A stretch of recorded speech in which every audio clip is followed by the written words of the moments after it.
The screech of metal on bone echoed across the construction site as Karen Morrison's bulldozer ground to a halt. Steam hissed from the hydraulics. Workers scattered like startled birds. And there, jutting from the earth like an ancient accusation, was the unmistakable curve of a massive skull, 65 million years old and worth more than Karen's entire development project. The woman who'd spent months calling Jake's inherited land abandoned and worthless now stood frozen, watching her million-dollar condos crumble into paleontological dust. Sometimes the earth itself delivers justice. Jake Martinez had been staring at the legal documents for 3 hours and they still didn't make sense.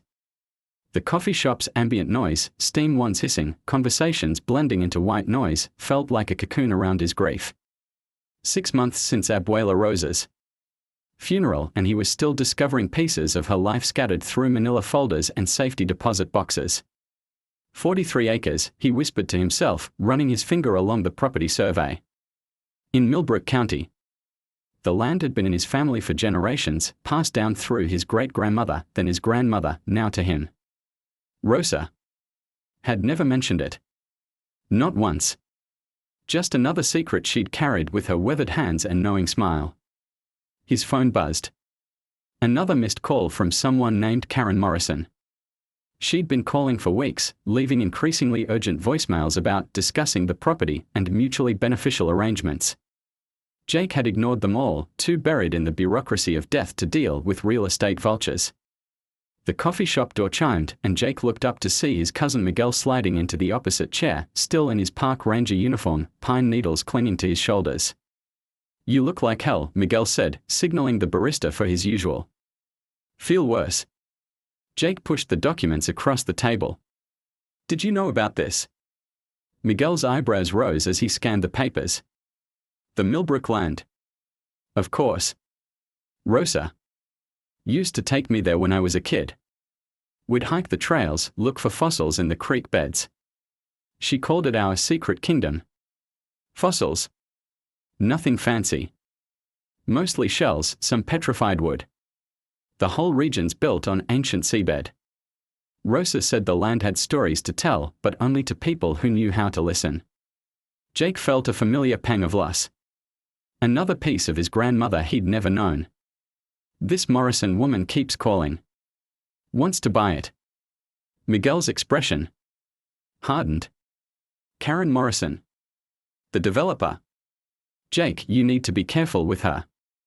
She's been buying up land all over the county, pushing out families who've been there for generations.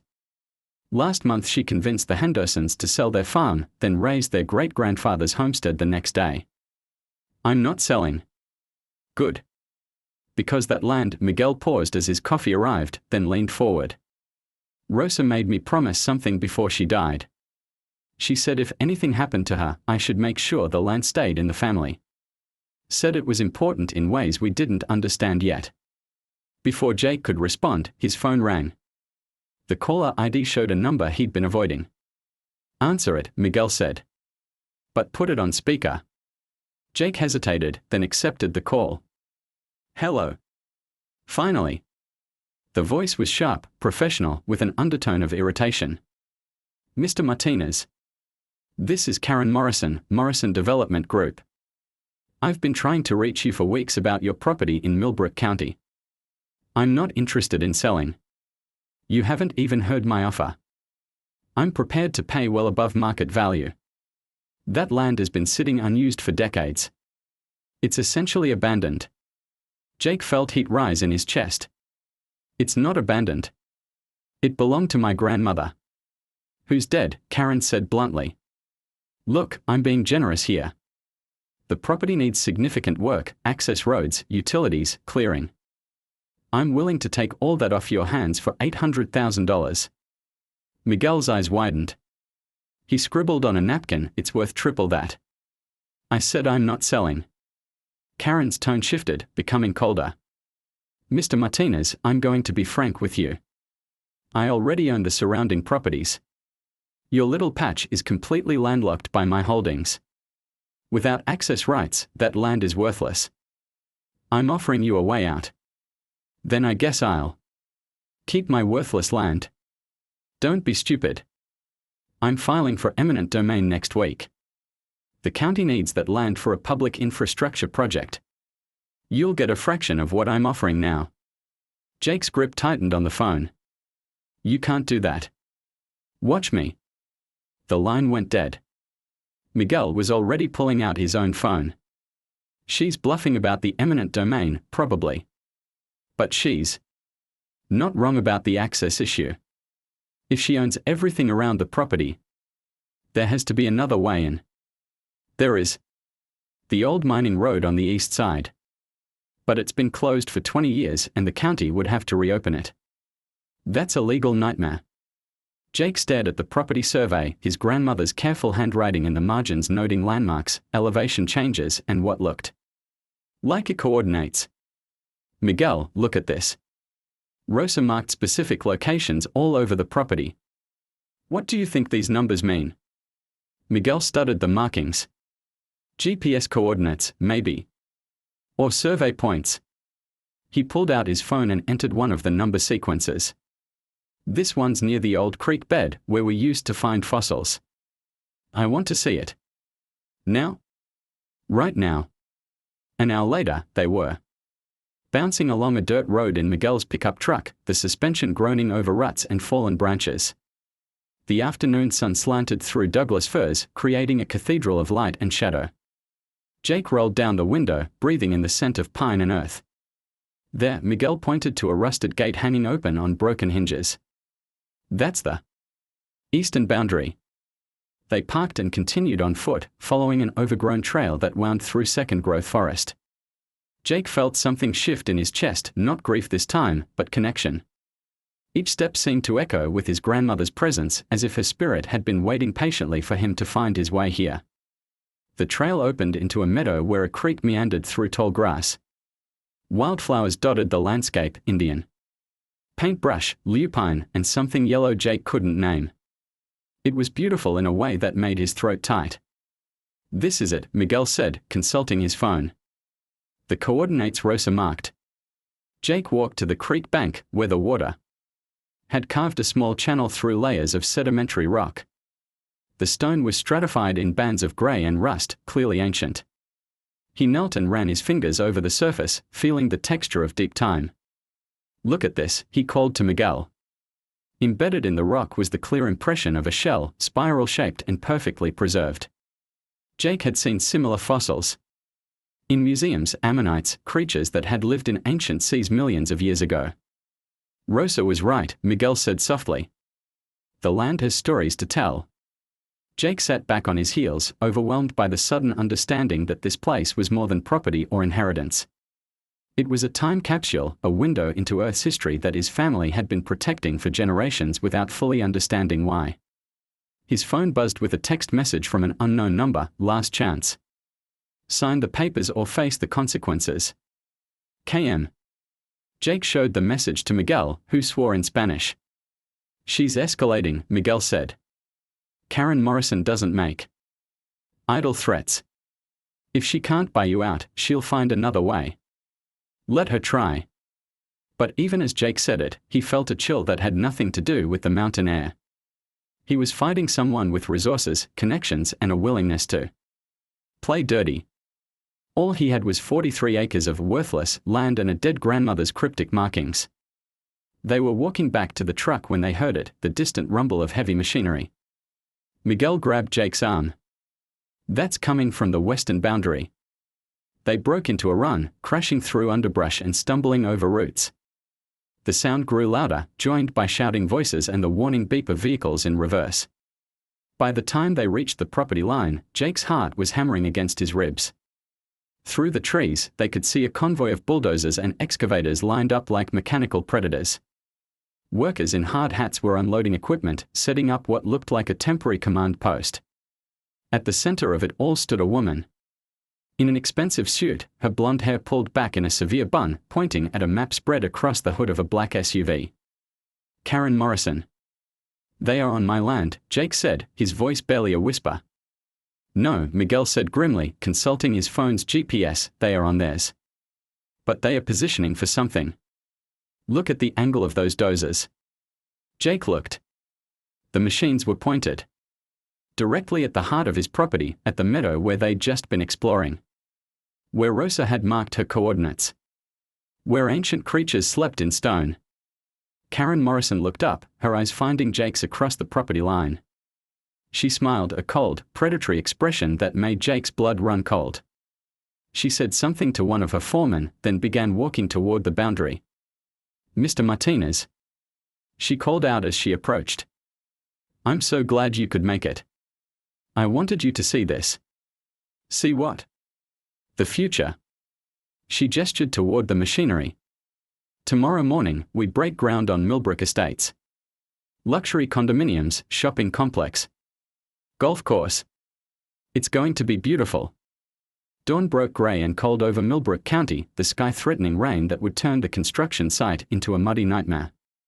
Jake hadn't slept. He'd spent the night in his truck at the locked gate, watching the lights of Karen's operation. Flickering through the trees like predatory eyes, Miguel arrived at 6 a.m. with coffee and a grim expression. "I called in some favors," he said, handing Jake a steaming cup. "My buddy at the county assessor's office owes me one. The tax lien is real, but it was filed under an obscure statute that requires 30 days notice before seizure." Karen jumped the gun. "How long do we have?" 26 days. "But Jake, the amount owed is $300,000. With penalties and interest, it's been compounding for years." Jake nearly dropped his coffee. 300,000. Rosa never told anyone she was struggling. Too proud, I guess. Or maybe she was protecting something and didn't want to risk losing it. The rumble of engines interrupted them. Through the chain-link fence, they watched Karen's crew arrive, a dozen workers in hard hats, supervisors with clipboards, and an operator climbing into the cab of a massive excavator. Karen herself emerged from a white trailer that had been trucked in overnight, transformed into a temporary command center. She spotted Jake and Miguel and walked over, her heels clicking on the gravel. Today she wore jeans and a blazer, playing the part of a hands-on developer. But her smile was pure predator. "Good morning, boys. I wasn't expecting an audience." "Public road," Jake replied. "I can stand here as long as I want." "Not for long. The county's installing a new gate next week. Security concerns." She gestured toward the machinery. "Amazing what these machines can do. That excavator can move 50 tons of earth in an hour. Clear-cut a forest in a day. You're not touching my property." "I don't need to. I'm building right up to your property line. Every boundary, every inch. You'll be completely surrounded by construction for the next 2 years. The noise, the dust, the truck traffic, it'll be unbearable." Jake's jaw clenched. "You can't build that close to the boundary." "I can build exactly 15 feet from your property line. County regulation. I measured it myself." Karen's smile widened. "Did you know that constant noise above 80 decibels can cause permanent hearing damage? And construction dust contains silica particles that can scar lung tissue. The health department might have to condemn your property as uninhabitable. You're insane." "I'm thorough." She turned to go, then paused. "Oh, and Mr. Martinez. I had my lawyers look into that tax situation. Even if you somehow came up with the money, the county could still seize the property under eminent domain. Something about a critical infrastructure project. Water treatment facility, I think. Very important for public health." She walked away, leaving Jake staring at the machinery that was about to destroy everything around his family's land. "She's got it all figured out," Miguel muttered. "Not everything." At exactly 7 a.m., Karen raised her arm and brought it down like a conductor starting an orchestra. The machinery roared to life. Diesel engines growled, hydraulics hissed, and the first bulldozer lurched forward toward a stand of old-growth Douglas firs. Jake watched in sick fascination as the massive blade bit into the earth, pushing aside centuries of accumulated forest debris. The trees groaned and cracked, their roots tearing from soil that had held them for decades. It was like watching surgery without anesthesia. "I can't watch this," Miguel said, but Jake couldn't look away. Each fallen tree felt like a personal loss, a piece of his heritage being erased. The bulldozer worked methodically, clearing a swath 50 feet wide along the entire western boundary of his property. The operator was skilled, keeping the blade exactly 15 feet from the property line, close enough to maximize the psychological impact without giving Jake legal recourse. By noon, the entire western approach to his land was a wasteland of torn earth and splintered timber. The ancient forest had been reduced to slash piles and stumps. Waiting for the burn crews to finish the job, Karen emerged from her trailer for a progress inspection, walking carefully around the mud holes in designer work boots. She had a surveyor with her, a thin man with a GPS unit who kept checking coordinates and making notes. "Excellent work," she told the bulldozer operator. "Now let's start on the eastern boundary." The eastern boundary, where the old mining road led to the creek bed, where Rosa had marked her coordinates, where Jake had found the fossil yesterday. "She's going to cut off our access completely," Miguel said. Jake was already moving, jogging along the fence line toward the eastern section. The bulldozer was already in position, its blade poised above a section of forest that had stood since before his great-grandmother was born. "Stop!" Jake shouted. Through the fence, the operator looked toward Karen, who shook her head. The engine revved, and the blade dropped. Jake watched helplessly as the machine carved through the forest like a knife through flesh. Trees that had watched over his family for generations toppled in seconds. The bulldozer pushed deeper, following the old mining road, obliterating the path that had been his only remaining access to the property. Then something changed. The machine's engine note shifted, became labored. The operator frowned and tried to lift the blade, but it seemed stuck. He revved the engine harder, rocking the machine back and forth. "What's the problem?" Karen called out. The operator shut off the engine and climbed down to investigate. He walked around to the front of the machine, then stopped dead. His face went pale. "Ms. Morrison," he called, his voice strange. "You need to see this." Karen strode over, irritation clear in her posture.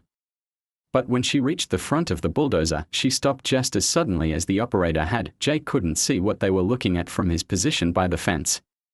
He started climbing, ignoring the no trespassing signs and the razor wire at the top. Miguel grabbed his leg. "Jake, don't. She'll have you arrested.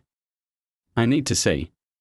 He dropped down on the other side of the fence and ran toward the bulldozer, his heart pounding. Karen was staring at something in the torn earth, her mouth slightly open. The operator was backing away, making the sign of the cross. Jake reached them and looked down at what had stopped the machine. The bulldozer blade had carved through the forest floor and into the underlying rock, exposing a cross-section of sedimentary layers. But there, jutting from the stone like an accusation, was something that didn't belong to this century or any century in human memory. It was a bone. But not just any bone, a femur the size of a telephone pole, yellowed with age and mineralized by millions of years in the earth. The bulldozer blade had struck it and become wedged, unable to push through the massive fossil. "Jesus Christ," the operator whispered. Karen found her voice first. "It's just a rock formation. Some kind of a mineral deposit." But Jake knew better. The spiraled fossil in the creek bed yesterday had been a clue, a hint at what lay beneath the surface. This was what Rosa had been protecting. This was why she'd marked coordinates all over the property. This was why she'd paid taxes she couldn't afford rather than sell the land. "That's a dinosaur bone," Jake said quietly. "Don't be ridiculous." But Karen's voice lacked conviction. The operator was already on his radio, calling for the site supervisor. Within minutes, a crowd had gathered around the excavation. Workers whispered among themselves, pointing at the massive fossil. Someone had a camera phone out, taking pictures. "Put those phones away," Karen snapped. "Nothing leaves this site." But it was too late. In the age of social media, news traveled at the speed of light. Jake could see workers texting, posting, sharing. The secret was out. Karen's site supervisor, a grizzled man named Chuck, arrived and took one look at the fossil before turning to Karen. We need to stop work immediately. If this is what I think it is, we're looking at a significant paleontological find. The state will want to investigate." "It's not on my property," Karen said quickly. "It's right on the boundary line." Chuck consulted his GPS unit and shook his head. "Actually, I think we might have crossed over. The property markers are hard to see with all the debris." Jake felt a surge of hope. If the fossil was on his land, if it was as significant as it appeared, then maybe I want everyone off my property, he said loudly. Now. This isn't your property, Karen shot back. Chuck just said you crossed the boundary. That makes this trespassing. More workers were arriving, drawn by the commotion. Jake could see Karen losing control of the situation, her carefully orchestrated intimidation campaign derailing because of a bone that had been buried when T-Rex ruled the earth. It's just a rock, she insisted. Some kind of unusual mineral formation. But Chuck was kneeling beside the fossil, brushing away dirt with professional reverence. I worked construction in Montana for 10 years. I've seen plenty of dinosaur bones. This is the real deal. And if I'm not mistaken, this is just the tip of the iceberg. He was right. Now that Jake's eyes had adjusted to what he was seeing, he could make out other shapes in the exposed rock face. Ribs, vertebrae, what looked like part of a skull. An entire skeleton, preserved in stone. We need to call the university, Chuck continued. And the state paleontologist. This could be a major discovery. Karen's face was flushed with anger. You work for me, Chuck. I'm telling you it's just a rock. And I'm telling you it's not. Look, Ms. Morrison, I've got. The red light on the news camera blinked on, and Karen Morrison transformed. Gone was the frustrated developer who'd been screaming at her workers moments before. In her place stood a polished professional with a concerned expression and a voice full of compassionate authority. Thank you, Linda. I want to start by saying how excited I am about this discovery. As someone who's devoted her career to responsible development, I believe we have a duty to preserve our natural heritage. Jake felt his stomach drop. Beside him, Dr. Chen looked up from the fossil site with a frown. However, Karen continued. I'm deeply concerned about the safety issues this creates. This construction site has been shut down without proper geological surveys. We have no idea how stable the ground is now that we've disturbed these rock formations. The reporter, Linda Vasquez from Channel 7, nodded encouragingly. What kind of safety concerns are we talking about? Sinkholes, for one. When you disturb sedimentary layers that have been stable for millions of years, you risk catastrophic ground collapse. The entire area could cave in without warning. Karen gestured toward the fossil site where Dr. Chen's team was working. Those scientists are brave, but they are putting themselves in real danger. Jake started forward, but Miguel grabbed his arm. Let her talk, he whispered. She's digging her own grave.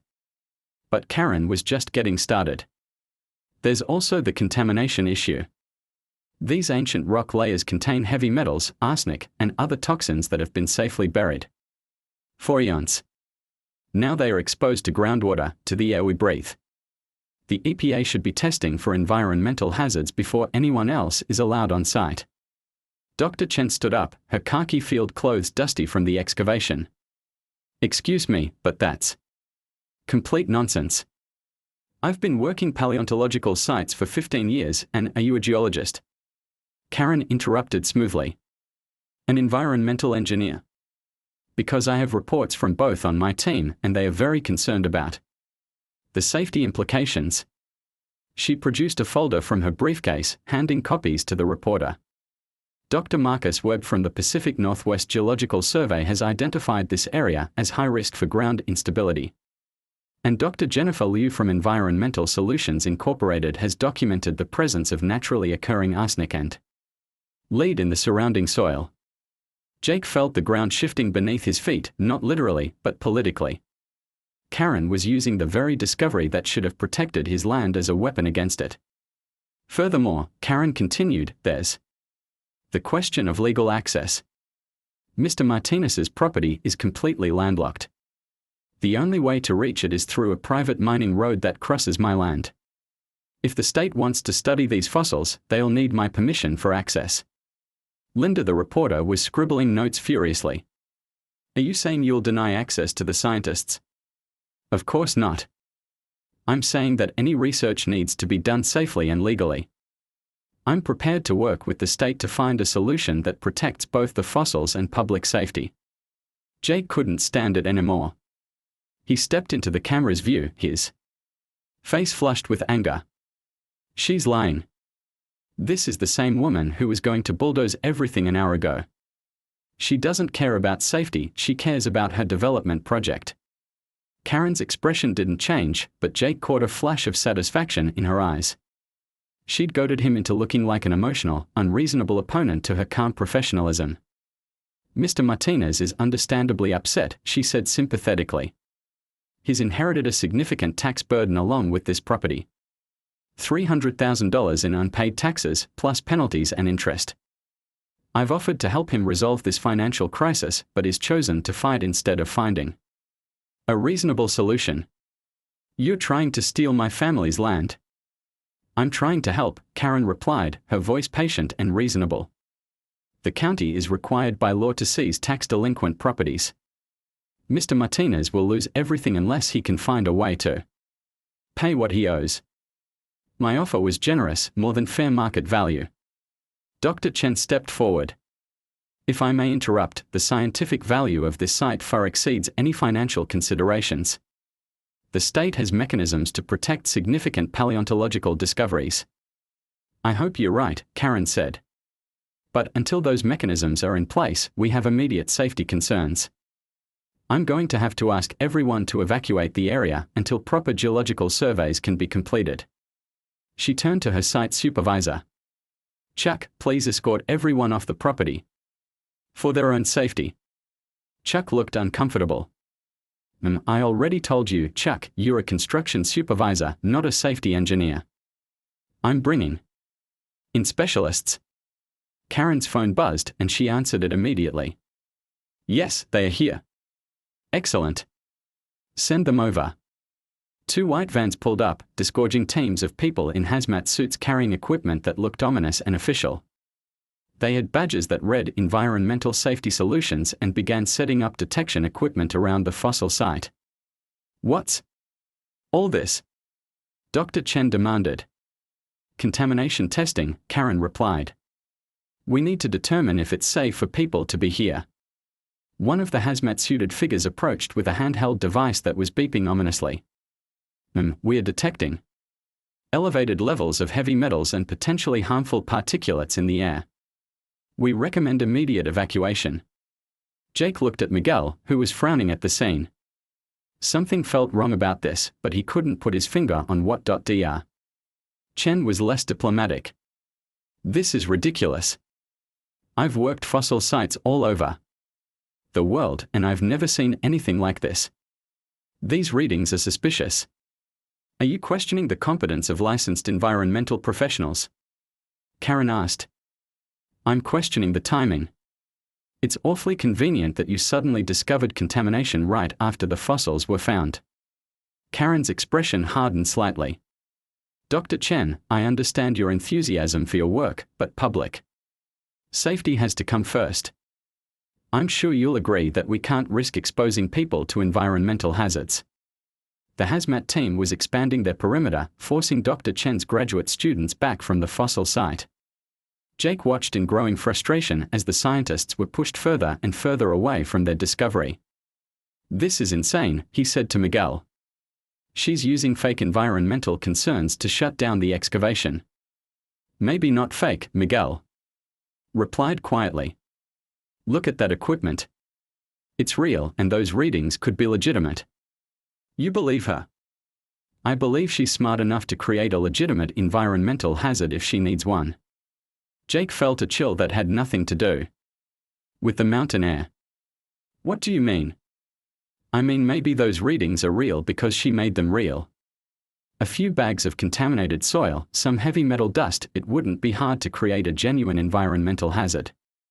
Before Jake could respond, Linda the reporter thrust a microphone toward him. Mr. Martinez, how do you respond to these safety concerns? Jake looked at the camera, knowing that whatever he said next would be broadcast across the region. Karen stood beside the reporter, her expression carefully neutral, but Jake could see the trap she'd laid. If he dismissed the safety concerns, he'd look reckless and irresponsible. If he acknowledged them, he'd be validating her right to shut down the site. I respond by saying that Ms. Morrison has had months to conduct environmental surveys, and She's only raising these concerns now because she wants to prevent scientists from studying the fossils. She's manufacturing a crisis to get what she wants. That's a very serious accusation, Linda said. It's the truth. She's been trying to force me off this land since my grandmother died. She's corrupted county officials, blocked my access, and now she's using fake environmental concerns to shut down legitimate scientific research. Karen's lawyer, a thin man in an expensive suit who'd apparently materialized from nowhere, stepped forward. Mr. Martinez, you're making defamatory statements on live television. I'd advise you to be very careful. Sue me, Jake shot back. But you'll have to get in line behind the county assessor and whoever else she's got on her payroll. The lawyer smiled coldly. Actually, Mr. Martinez, we don't need to sue you. The county has already filed papers to seize your property for unpaid taxes. The sheriff will be serving eviction papers first thing Monday morning. Jake felt the world tilt. You can't evict me. I haven't had due process. You've had 3 years of due process. Tax notices, liens, warnings, all sent to your grandmother's address. The fact that she chose not to respond doesn't invalidate the legal process. Dr. Chen looked appalled. You're talking about seizing a major paleontological site over unpaid taxes. We are talking about enforcing the law, the lawyer replied. The county has a legal obligation to collect taxes owed to the public.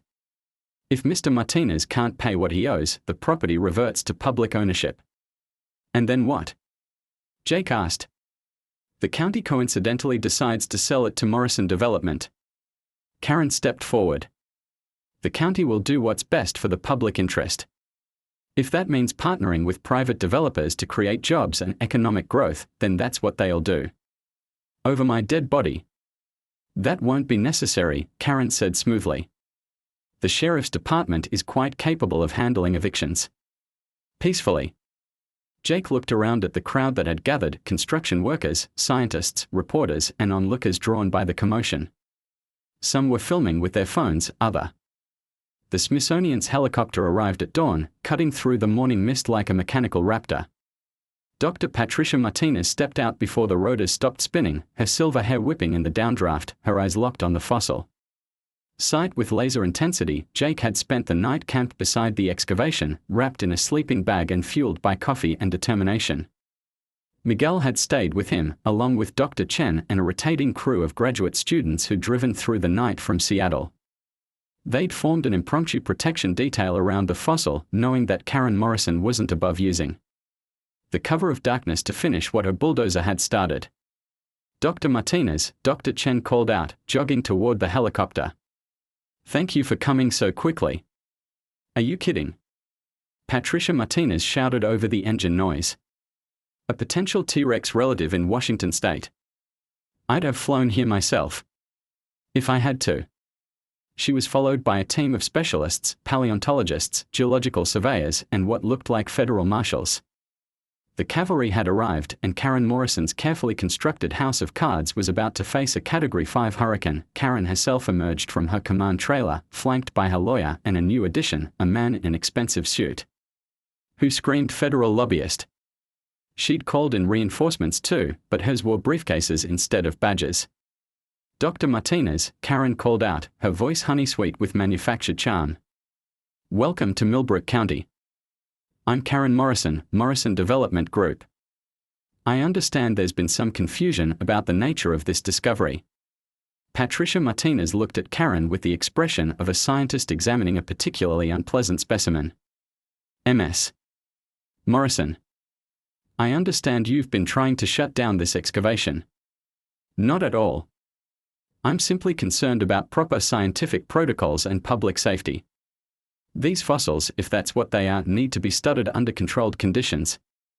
Not in the middle of an active construction zone. Then perhaps you shouldn't have been bulldozing the area in the first place. Karen's smile never wavered. We had no way of knowing what was buried here. But now that we do, I'm committed to working with the scientific community to preserve these important discoveries. Jake almost laughed at the audacity. Less than 24 hours ago, Karen had been ready to pave over the entire site. Now she was presenting herself as a champion of paleontological preservation, but Dr. Martinez wasn't buying it. She'd already knelt beside the exposed fossil, running her hands over the mineralized bone with practiced reverence. This is extraordinary. The preservation is pristine, and the size. She looked up at Dr. Chen. You were right to call me immediately. What are we looking at? Jake asked. Based on this femur alone, I'd estimate this creature was 40 to 45 feet long. That puts it in the same size class as the largest T-Rex specimens ever found. But the morphology is slightly different. The bone structure suggests this might be a previously unknown species. Karen's lobbyist stepped forward. Dr. Martinez, while we all appreciate the scientific significance of this find, we need to address the legal realities. This property is subject to immediate tax seizure by the county. Any federal protection claims would need to go through proper channels, which could take months or years. Actually, Dr. Martinez replied, standing and brushing dirt from her knees. That's not accurate. Under the Antiquities Act of 1906, the President has the authority to immediately protect areas of exceptional scientific or historical significance. I spoke with the Secretary of the Interior on the flight here. If this site contains what I think it contains, we can have federal protection in place by this afternoon. Jake felt a surge of hope, but Karen's lobbyist wasn't finished. The Antiquities Act applies to federal lands, not private property. The county's tax seizure is a legitimate legal process that predates any federal claims.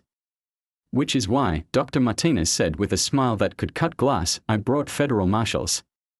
If this property is seized by the county while it's under federal scientific review, that constitutes destruction of a national treasure. The marshals have authority to prevent that seizure pending federal action. The lobbyist's confident expression faltered. He pulled out his phone and stepped away to make urgent calls. Meanwhile, Dr. Martinez was studying Jake's grandmother's survey map with growing excitement. These markings your grandmother documented at least 30 potential sites across the property. If even half of these contained fossils, it would be the largest dinosaur graveyard on the west coast, Dr. Chen finished.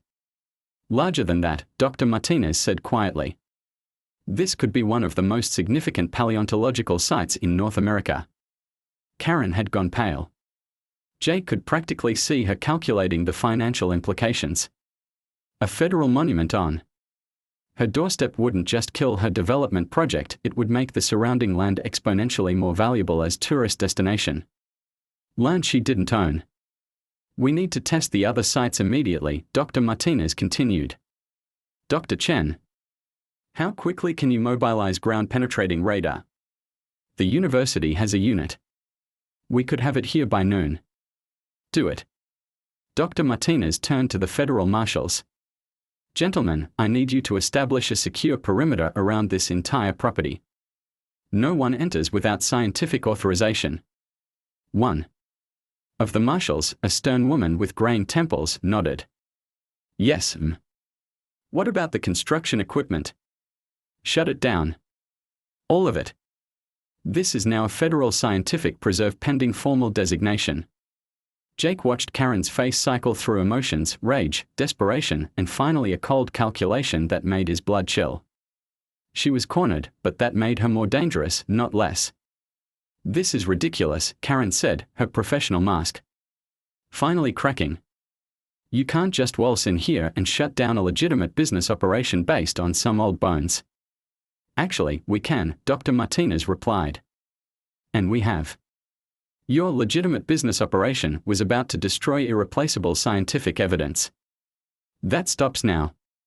Karen's lawyer whispered urgently in her ear, then stepped forward. Dr. Martinez, my client has invested over $200 million in this project.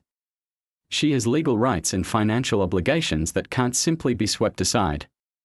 Your client should have done her due diligence before bulldozing protected areas. There was nothing to protect until yesterday. This land was privately owned and undeveloped. Undeveloped, maybe. Unprotected, no. Dr. Martinez gestured toward the fossil site. These creatures have been protected by the Earth itself for 65 million years. Your client's $200 million doesn't give her the right to destroy them. Jake felt his phone buzzing with notifications. The story had exploded beyond regional news. CNN, Fox, MSNBC, and every major network were covering the dinosaur discovery showdown. Social media was flooded with hashtags, hashtag save the dinos, hashtag Karen vs T-Rex, hashtag dinosaur justice. Miguel, he said, showing his cousin the phone. Look at this. Miguel whistled.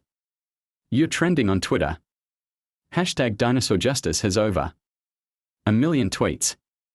The public attention was clearly making Karen more desperate. She pulled her lobbyist aside for an intense conversation, their voices too low to hear but their body language screaming urgency. Dr. Martinez, meanwhile, was directing her team to begin systematic surveys of Rosa's marked locations. The first ground-penetrating radar sweep revealed what looked like a complete skeleton just 20 feet from the original discovery. Jesus, one of the technicians breathed. This thing is massive. How massive? Dr. Chen asked. 60 feet long, minimum. And there's something else, multiple skeletons in the same area. This looks like a nesting site or feeding ground. Jake felt tears prick his eyes. Rosa had known. Somehow, his uneducated grandmother had understood that she was the guardian of one of paleontology's greatest treasures. She'd sacrificed her financial security, her comfort, probably her health, to protect something she knew was bigger than herself. Dr. Martinez, he called out. When you establish federal protection, what happens to the property ownership? Good question. Typically, the federal government would purchase the land at fair market value. But given the scientific significance, Congress might authorize special compensation. You could be looking at tens of millions of dollars. Karen Morrison stopped talking to her lobbyist and stared at Jake with naked hatred. He'd gone from cash poor heir to potential multimillionaire overnight, and all because she'd been too greedy to wait for proper surveys, but Karen wasn't finished. She marched over to the federal marshals, her expensive heels clicking on the gravel. Officers, I need to report a crime in progress. Mr. Martinez is trespassing on property that legally belongs to Millbrook County as of this morning. The tax seizure paperwork was filed at midnight. He's now occupying county property without authorization. The lead marshal frowned. We have federal authority here. Federal authority over what? Private property that's been legally seized for unpaid taxes. Show me the paperwork establishing federal protection. Jake felt his stomach drop. She was right, the federal protection was pending, not finalized. Until the official designation came through, the county's tax seizure might still be valid. Karen's lawyer produced a folder thick with official documents. Seizure order, signed by County Judge Patricia Williams at 11:47 p.m. last night. Mr. Martinez has been legally evicted. This property now belongs to. The explosion shattered the morning calm like thunder from a clear sky. Birds erupted from the forest in panicked clouds, and the ground trembled beneath Jake's feet. A pillar of smoke rose from the eastern boundary of the property, where Karen Morrison's SUV had disappeared 20 minutes earlier. Jesus Christ, Miguel breathed. She didn't. But Jake was already running, crashing through underbrush toward the source of the blast. Behind him, he could hear Dr. Martinez shouting orders, federal marshals speaking urgently into radios, and the distant wail of emergency sirens. He reached the eastern boundary to find a scene of devastation. The old mining bridge that crossed Bear Creek, the one Karen had claimed was damaged by a fallen tree, was gone. Not damaged, not blocked, but completely obliterated. Chunks of concrete and twisted rebar lay scattered across the creek bed like broken bones. Karen's black SUV sat empty on the far side of the creek, its doors open, a cell phone lying in the dirt beside it. She was nowhere to be seen. She blew the bridge, Jake said as Miguel and Dr. Chen caught up to him. She actually blew the bridge. Why? Dr. Chen asked. It's over. She lost. Because she's insane, Miguel replied grimly. And because she wants to make sure no one can ever study the eastern section of the property. Jake pulled out his grandmother's survey map, his hands shaking. Rosa had marked 7 potential fossil sites in the eastern quadrant, more than anywhere else on the property. If Karen had destroyed the only access there, Miguel pointed across the destroyed bridge. Movement in the trees. Jake squinted and saw her, Karen Morrison, no longer the polished businesswoman in expensive suits. Her clothes were torn, her hair wild, and she was carrying what looked like a backpack full of equipment. She was heading deeper into the forest toward the heart of the eastern fossil sites. She's got more explosives, Jake realized. She's going to destroy everything she can't have. Federal marshals were arriving at the creek, but the destroyed bridge had cut off pursuit. The creek was running high from recent rains, too deep and fast to ford safely. Karen had bought herself time, maybe enough time to finish what her bulldozers couldn't. There's another way across, Miguel said suddenly. The old logging road, about a mile upstream. But it'll take us 20 minutes to get there. She'll have destroyed half the sites by then. Dr. Martinez arrived with her team, surveying the destruction with growing horror. This is sabotage of a federal monument. She's committed a federal crime. Catching her won't bring back the fossils, Jake said. We need to stop her now. He was already stripping off his boots and jacket. The creek was maybe 30 yards across. Deep but not impossible. He'd swum in worse conditions during college. Jake, no, Miguel grabbed his arm. That water's freezing. And the current, I'm not letting her destroy what Abuela Rosa spent her life protecting. Jake plunged into Bear Creek before anyone could stop him. The shock of the ice-cold mountain water nearly drove the breath from his lungs, but he forced himself to swim, fighting the current that wanted to sweep him downstream. His muscles screamed in protest, but he kept stroking, kept kicking, driven by a fury that burned hotter than the cold. He hauled himself onto the far bank, gasping and shivering, just as another explosion echoed through the forest. This one was smaller, more controlled, the sound of someone who knew exactly what they were destroying. Jake ran toward the sound, his waterlogged clothes clinging to his body, branches tearing at his face. He could hear Karen ahead of him, crashing through the underbrush with the subtlety of a wounded bear. The second fossil site, one of Rosa's carefully marked coordinates, was a smoking crater when Jake reached it. Ancient limestone had been blasted into gravel, any fossils it might have contained reduced to fragments. Karen was already moving toward the third site, her backpack lighter but her determination unchanged. Karen, stop! Jake shouted. She turned. And Jake was shocked by what he saw. The polished developer was gone, replaced by something feral and desperate. Her eyes were wild, her face streaked with dirt and tears. You don't understand, she gasped. I can't. I won't let them have it. $200 million. My reputation. Everything I built. It's over. You lost. Don't make it worse. Worse? Karen laughed, a sound like breaking glass. Worse? I'm ruined. My investors will sue me into bankruptcy. My reputation is destroyed. I'll lose everything, my company, my properties, my future. All because of some dead animals that have been rotting in the ground for millions of years. She pulled another explosive device from her backpack, something that looked military-grade and terrifying. But if I can't have this land, if I can't build my development, then no one gets to benefit from it. No tourists, no scientists, no precious dinosaur lovers. You're talking about destroying irreplaceable scientific evidence. I'm talking about justice. Karen's voice cracked with emotion. Do you know what I sacrificed to build my company? What I gave up? I worked 18-hour days for 20 years. I put everything I had into this project, my money, my reputation, my life. And now it's all gone because the ground was full of old bones. Jake took a step closer, trying to read her emotional state. She was beyond reason, beyond negotiation. The woman who'd spent months calculating every legal and political angle had snapped under the weight of her own greed. Karen, think about what you're doing. These fossils could teach us about the history of life on Earth. They could inspire kids to become scientists, help us understand evolution, climate change. I don't care about kids or science or climate change. Karen screamed. I care about my life, my work, my legacy. And if I can't have the legacy I wanted, then I'll settle for being remembered as the woman who kept the dinosaurs buried. She armed the explosive device, a red light blinking ominously. Jake could see the third fossil site just 30 yards away, another of Rose's marked coordinates where ground-penetrating radar would likely reveal another ancient treasure. You know what the real irony is? Karen continued, her voice calming into something that was somehow more frightening than her screaming. Your precious grandmother knew.